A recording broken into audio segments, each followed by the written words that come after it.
Betrayal stings sharpest when delivered by your own flesh. Gwendolen discovered her fated mate tangled in the arms of her treacherous sister, only to be chained as their handmaiden for the impending nuptials. But destiny harbors a wicked sense of humor. The ruthless Alpha King was already riding south. Rain lashed against the heavy iron-wrought windows of Castle Harrington in the damp autumn of 1453. Deep within the sovereign werewolf territories of the Western Valleys, the Harrington pack, known to the mortal lords as a reclusive dynasty of fierce warriors, was preparing for a union that would secure their borders for a century. Gwendolen Harrington the younger, and often overlooked daughter of Lord Richard, stood before her brass vanity mirror, her hands trembling as she smoothed the rough linen of her riding dress.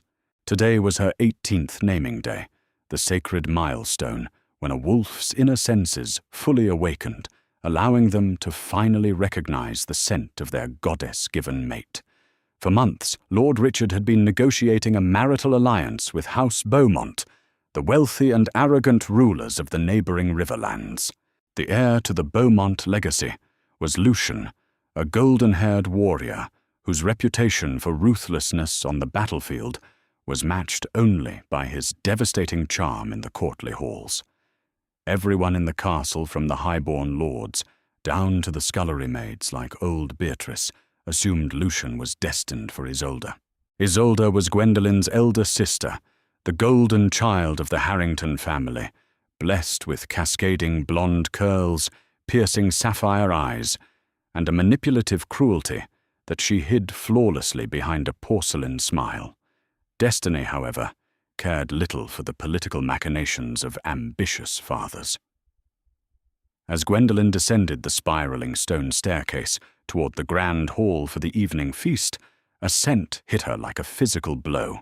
It was an intoxicating blend of petrichor-crushed pine needles and raw masculine power. Her wolf clawed at her mind, howling a single undeniable word met. Gasping, Gwendolen followed the invisible magnetic pull down the dimly lit corridor of the east wing, her heart hammering against her ribs. The scent grew stronger, leading her toward the secluded solar overlooking the rose gardens. She pushed the heavy oak door ajar, the joyous revelation dying in her throat before it could even be voiced. There, illuminated by the flickering hearth-fire, was Lucian Beaumont. His strong hands were violently tangled in the golden hair of her sister Isolde. They were locked in a passionate, breathless embrace, their lips bruised and greedy. The sheer betrayal of the sight paralyzed Gwendolen, but it was the sudden shift in the air that shattered her entirely. Lucian froze, tearing his mouth away from Isolde's. His amber eyes snapped toward the doorway, locking onto Gwendolen's pale, horrified face. The mate bond snapped into place between them, an invisible tether woven by the moon goddess herself, vibrating with undeniable ancient magic. Lucian felt it. Gwendolen saw the realization dawn in his eyes, saw his chest heave as his own wolf recognized the ragged girl in the doorway as his eternal equal. For one fleeting, desperate second, Gwendolen thought he would push Isolde away. She thought he would cross the room, fall to his knees, and claim her. Instead, Lucian's handsome face twisted into a sneer of profound disgust. He looked from Gwendolen's plain, mud-stained hem to Isolde's shimmering silk gown. Power, wealth, and undeniable beauty lay in his arms. Weakness and obscurity stood at the door. Lucian. Isolde purred, tracing the line of his jaw before following his gaze. When she saw Gwendolen, a wicked, triumphant light danced in her eyes. Isolde, a fully awakened wolf herself, could smell the sudden, intoxicating spike of the mate bond. She knew exactly what had just happened. "Oh, dear sister," Isolde mocked softly, stepping out of Lucian's embrace, but keeping her hand firmly planted on his chest. "What terrible timing you have." "Lucian," Gwendolen whispered the word, tearing at her vocal cords. We are nothing, Lucian interrupted, his voice dropping to a lethal icy timbre. He took a deliberate step toward Gwendolen, his aura flaring with dominating alpha command, forcing her to her knees. The physical pain of his rejection began to sear through her veins like poison. I, Lucian of House Beaumont, future alpha of the River Pack, officially reject you, Gwendolen Harrington, as my fated mate. You are unworthy of my side, unworthy of my title, and unworthy of my affection. The rejection tore through Gwendolen's soul, a phantom blade carving out her heart. She collapsed against the cold stone floor, gasping for air, as her inner wolf wailed in agonizing despair. Isolde stepped forward, the heavy rustle of her skirts sounding like a death knell. She knelt beside her gasping sister, her perfectly manicured fingers tilting Gwendolen's tear-stained chin upward. Did you truly think a wretched little shadow like you could take him from me? Isolde whispered venomously. Lucian and I are to be married at the next full moon. And because I am such a benevolent sister, I have a special role for you. Isolde stood looking down at Gwendolen with utter contempt. Father will not allow a scandalous rejection to ruin our alliance with House Beaumont. So you will tell no one of this mate bond. You will swallow your pathetic tears, Gwendolen, and you will serve as my personal handmaiden. You will bathe me, you will dress me, and you will hold the train of my gown as I walk down the aisle to marry your mate. If you refuse, I will tell Father you attempted to seduce my betrothed, and you will be exiled to the harsh winter lands as a rogue. Trapped, broken, and suffocating under the weight of a severed bond, Gwendolen could do nothing but press her forehead to the freezing stone and weep. 3 weeks of living hell followed. Lord Richard, completely oblivious to his younger daughter's invisible torment, finalized the marriage treaty. Castle Harrington transformed into a bustling hive of preparation. Banners bearing the crests of the wolf and the river were draped across every battlement, and lords from across the realm arrived to witness the union. Gwendolen was subjected to a psychological torture so profound it left her a hollow walking shell. True to her cruel promise, Isolde demanded Gwendolen's presence for every excruciating detail of the wedding preparations. Gwendolen was forced to stand by, as Lucian gifted Isolde a necklace of flawless diamonds, forced to listen to their hushed, breathless laughter behind closed doors, and forced to endure the agonizing proximity of a mate who had discarded her like refuse. Every time Lucian entered a room, Gwendolen's traitorous wolf whimpered, thrashing against the unnatural severing of their bond. Then came the day of the wedding. The mid-November frost had turned the world into a glittering, icy expanse. Gwendolen's fingers were numb, though whether from the cold or her own internal shock she could not tell. She stood in Isolde's lavish chambers, her hands mechanically tightening the laces of her sister's breathtaking ivory corset. "Tighter. Gwendolen!" Isolde snapped, admiring her own radiant reflection in the towering glass mirror. "And do try not to look so utterly miserable. You are ruining the ambiance of my most glorious day." Gwendolen said nothing, yanking the laces with a silent, bitter strength. She was draped in a plain slate-grey dress, specifically chosen by Isolde to ensure Gwendolen looked like nothing more than a common servant. Once the bride was prepared, the royal procession began the long march down to the ancient cathedral of the First Moon, a sprawling Gothic masterpiece constructed of black stone and stained glass, nestled at the edge of the Harrington territory. Inside the cathedral, the air was thick with the scent of burning myrrh beeswax candles and the combined auras of hundreds of powerful wolves. Gwendolen walked 3 paces behind her sister, her arms straining under the weight of Isolde's velvet train. At the end of the long crimson carpet stood Lucian, clad in ceremonial dark armor, looking every inch the conquering alpha. When his eyes met Isolde's, he smiled warmly, completely ignoring the pale, trembling girl holding his bride's garments. The high priest of the pack, an ancient wolf named Odo, raised his hands to begin the sacred rites. The entire congregation fell into a respectful silence. "We are gathered under the sight of the moon goddess," Odo's voice echoed against the vaulted ceilings, "to bind these two souls, Lucian of Beaumont and Isolde of Harrington, in eternal."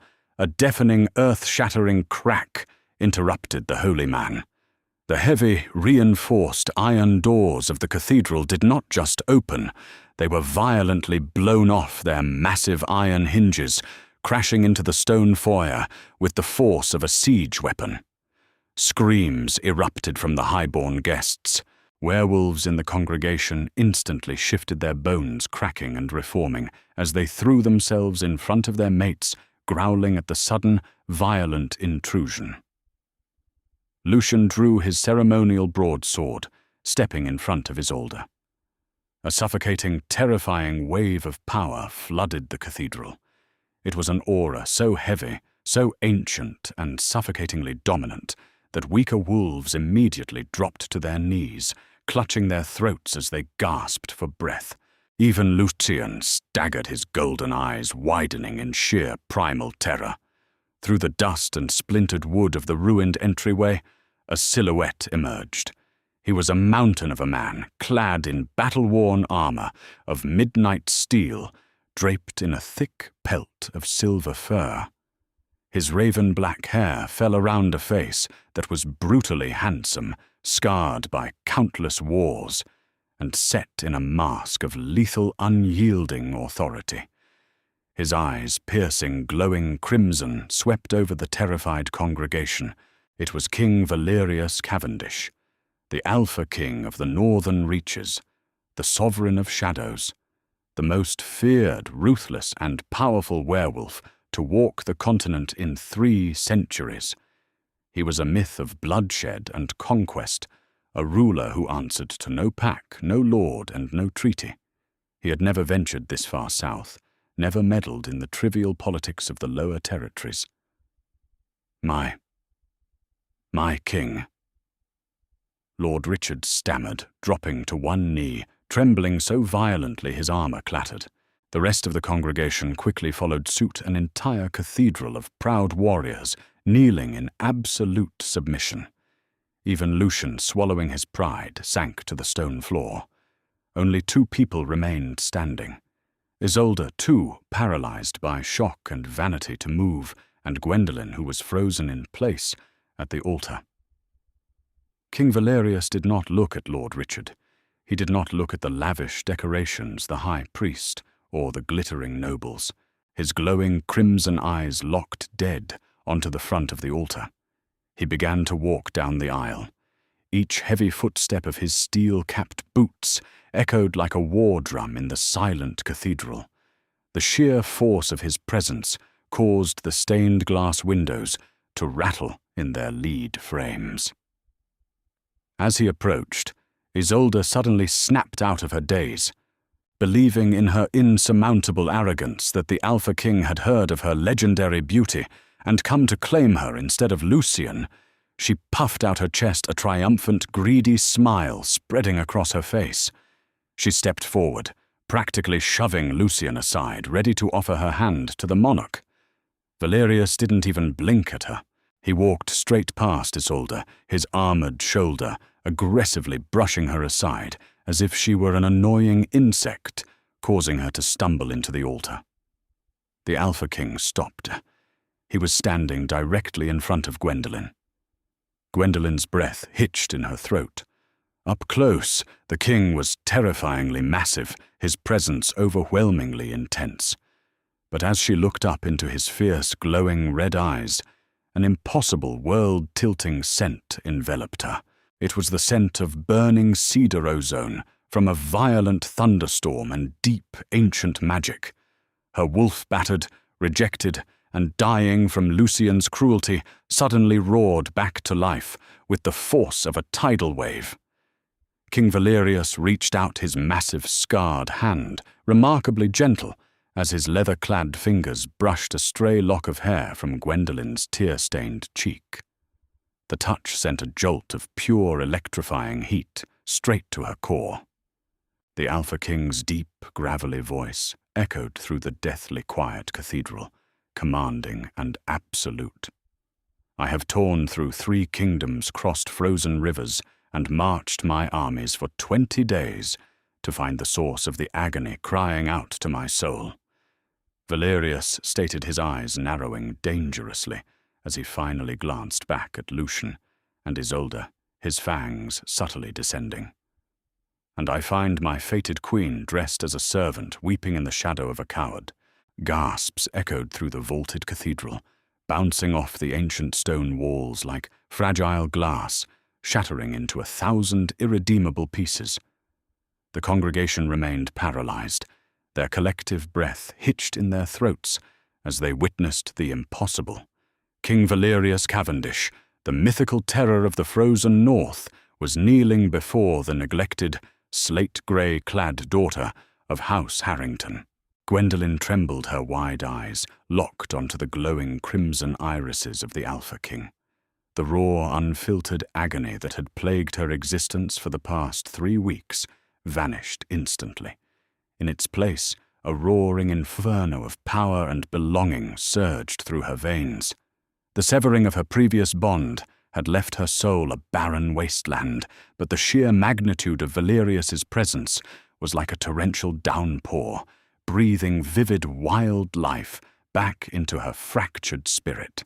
Her wolf, previously curled into a tight ball of despair, now stood proud and fierce within her mind, recognizing the ultimate authority of her true equal. Lucian, his handsome face contorted into an ugly mask of confusion, and wounded pride finally managed to push himself up from the cold stone floor. He clutched his ceremonial broadsword, his knuckles turning stark white. "Your Majesty," Lucian stammered, his voice lacking its usual arrogant confidence. "There must be some profound mistake. That girl is a servant, a flawed, weak creature. I am Lucian of House Beaumont, and this is my wedding day. You have interrupted a sacred union, blessed by the High Priest Odo himself." Valerius did not even turn his head. He kept his gaze entirely focused on Gwendolen, his expression softening into something remarkably tender that contradicted his fearsome reputation. With slow, deliberate movements, the Alpha King reached up and unclasped the heavy, silver-wrought chain of his midnight fur cloak. He lifted the massive, incredibly warm garment and draped it over Gwendolen's trembling shoulders, effectively hiding her drab servant's dress and enveloping her in his intoxicating protective scent. "A mistake!" Valerius repeated, his voice dropping an octave, resonating with a terrifying, rumbling growl that vibrated through the very foundations of the cathedral. Slowly he rose to his full towering height and finally turned to face Lucian. The air in the room instantly grew impossibly heavy, suffocating the weaker wolves present. Lord Godfrey, the patriarch of House Beaumont, whimpered and pressed his forehead against the floorboards, utterly terrified of the king's mounting fury. The only mistake made in this wretched valley, Valerius snarled, stepping toward Lucian with the fluid, lethal grace of a hunting predator, was a pathetic, arrogant whelp, daring to reject an immortal gift from the moon goddess. You severed a sacred bond because your eyes were blinded by the shallow, vain glitter of a lesser woman. You broke the spirit of my fated queen. Isolde, unable to comprehend that she was being ignored and insulted, let out a shrill, indignant shriek. Her perfect ivory gown rustled violently as she stomped her foot. "Lesser woman, I am Isolde Harrington. I am the most beautiful wolf in the Western Territories. She is nothing but a shadow, a pathetic little rat who scrubs my floors. If you are a king, you should claim a queen worthy of your status. Claim me, silence thick and absolute fell over the cathedral. The sheer audacity of Isolde's outburst left Lord Richard gaping in horror. He desperately reached out from his kneeling position, trying to grab his eldest daughter's dress to pull her down, but he was too late. Valerius shifted his gaze to Isolde. There was no anger in his eyes, only a bottomless glacial void of pure contempt. "You speak of worth," Valerius murmured dangerously, his aura flaring so intensely that the beeswax candles upon the altar violently extinguished themselves, plunging the cathedral into ominous, shadowy twilight. "You who parade around in stolen joy, wearing jewels purchased with your sister's torment. You reek of deceit, Isolde Harrington. Your soul is a festering wound of jealousy and spite." The Alpha King raised a single gauntleted hand, and the invisible force of his dominance slammed into Isolde. She choked on her next arrogant word, her knees buckling instantly as the king's crushing command forced her to the floor. She hit the stone with a painful thud, her pristine ivory dress pooling around her like a discarded rag. "You will not speak in the presence of your betters," Valerius commanded, his voice echoing like thunder. Lucian, seeing his beautiful bride humiliated, felt a surge of foolish, desperate bravery. He raised his broad sword, stepping between the fallen Isolde and the king. "You overstep, King Valerius. This is Beaumont and Harrington territory. We are not your subjects. You cannot march into our lands and steal my bubule."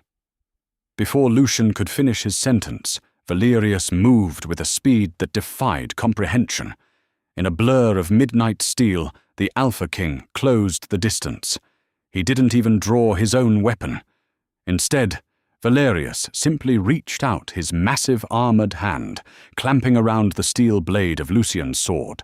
With a sickening metallic screech, the king crushed the forged metal in his bare grip, snapping the broadsword in half as if it were brittle kindling. Lucian stumbled backward, staring at the ruined hilt in his hand in absolute shock. Valerius closed his fingers around Lucian's throat, lifting the golden-haired warrior off the ground with effortless, terrifying strength. Lucian's legs kicked wildly in the air, his amber eyes bulging as he clawed helplessly at the king's impenetrable armor. "You do not have territory," Valerius whispered, leaning in close so only Lucian and the trembling Gwendolen could hear. "You only hold the dirt that I allow you to stand upon. And because you caused my queen to shed tears, I am taking it all." Gwendolen watched the spectacle unfold with a profound sense of surreal detachment. For 3 agonizing weeks, she had viewed Lucian Beaumont as an invincible, towering figure of aristocratic cruelty. She had foolishly believed his harsh rejection defined her intrinsic worth. Yet now, dangling helplessly from the impenetrable grip of a true, battle-hardened monarch, Lucian looked remarkably small. He looked utterly pathetic. A sudden fierce warmth spread through Gwendolen's chest, chasing away the bone-deep chill that had plagued her since the rejection.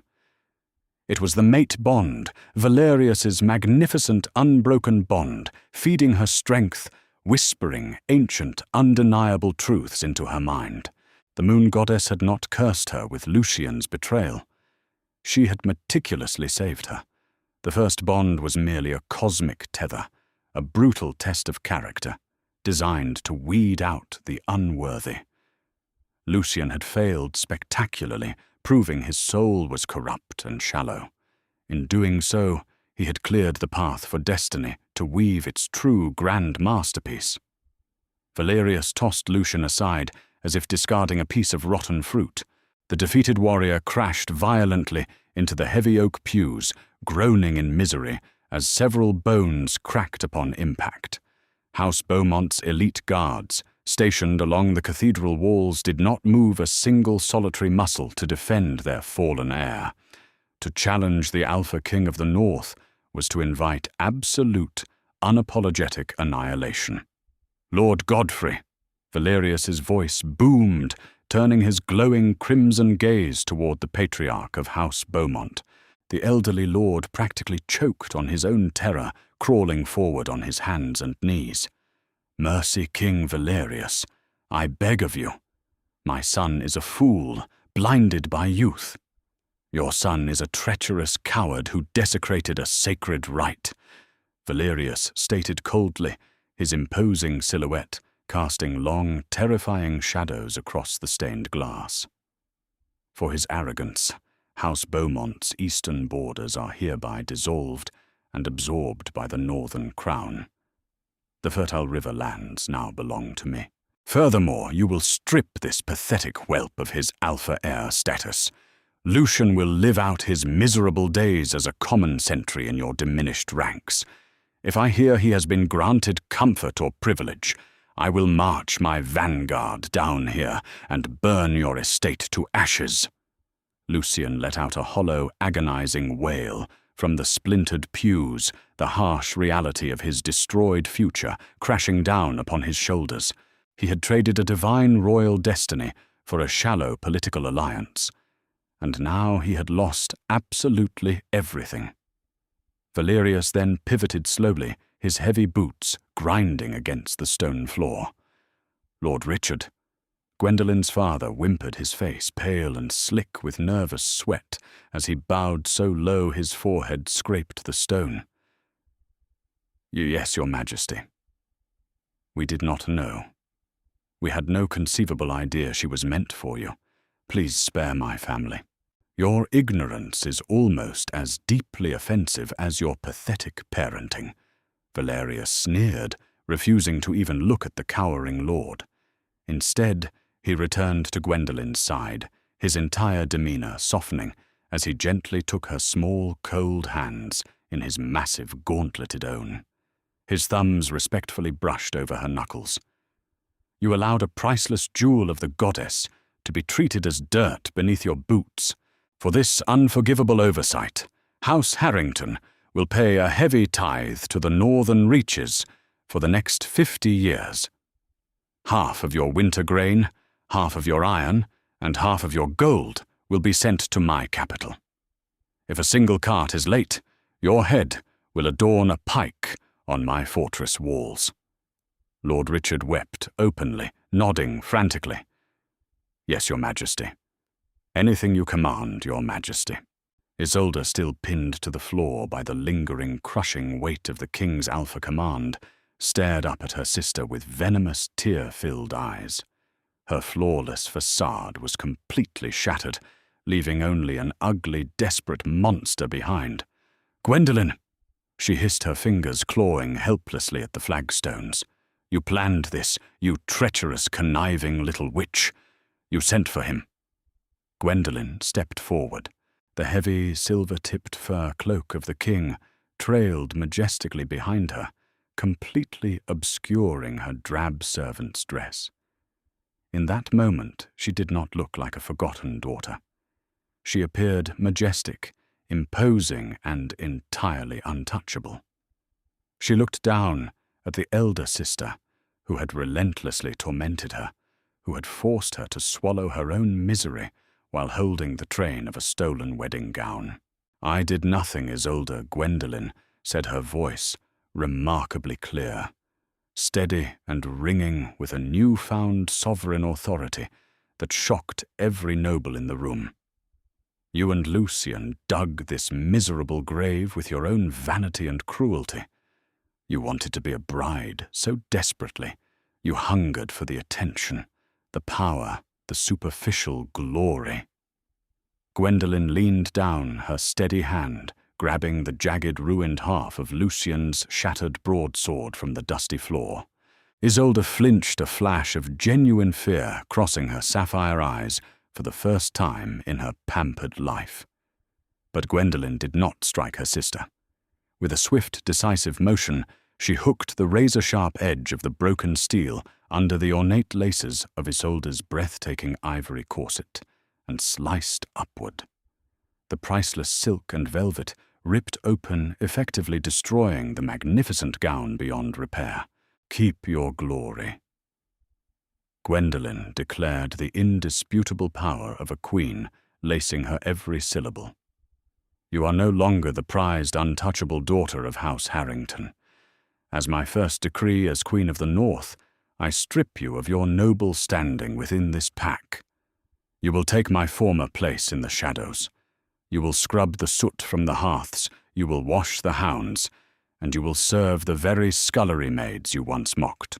And every single night when your hands blister from labor and you look up at the northern stars, you will remember exactly what your arrogance cost you." Valerius watched his mate with undisguised, profound reverence. A proud, lethal smile tugged at the corner of his scarred lips, his chest swelling with pride at her formidable display of strength. He offered her his armored arm. "Are you ready to leave this pathetic, suffocating valley, my queen? Your rightful throne in the winter peaks awaits." Gwendolen placed her hand softly upon his forearm. The undeniable electric spark of their fated bond flared brilliantly between them, casting a warm, golden glow into the shadowy, ruined cathedral. "I am ready, my king. Take me home." Without casting another glance at the weeping lords, the disgraced groom or the ruined, sobbing bride on the floor, the Alpha King and his true queen turned their backs on the shattered altar. They walked proudly down the long aisle, stepping gracefully over the splintered remains of the heavy iron doors, leaving the deceitful ruins of Castle Harrington behind them forever. Outside, the freezing autumn rain had finally ceased, and the oppressive heavy clouds had parted. Waiting in the massive stone courtyard were 500 of the king's elite shadow vanguard, mounted on massive timber wolves, their heavy plate armor gleaming in the sudden, brilliant ray of silvery moonlight that pierced through the darkness. Destiny had been violently, perfectly corrected, and the true, unshakable reign of the Northern Queen had officially begun. Thank you so much for joining us on this thrilling journey into the heart of werewolf royalty and dramatic revenge. If you loved witnessing Gwendolen's triumphant rise and King Valerius's ultimate justice, hit that like button to show your support. Don't forget to share this incredible story with your fellow romance fantasy lovers, and subscribe to our channel for more breathtaking tales of fated mates, epic betrayals, and true love conquering all. See you in the next adventure.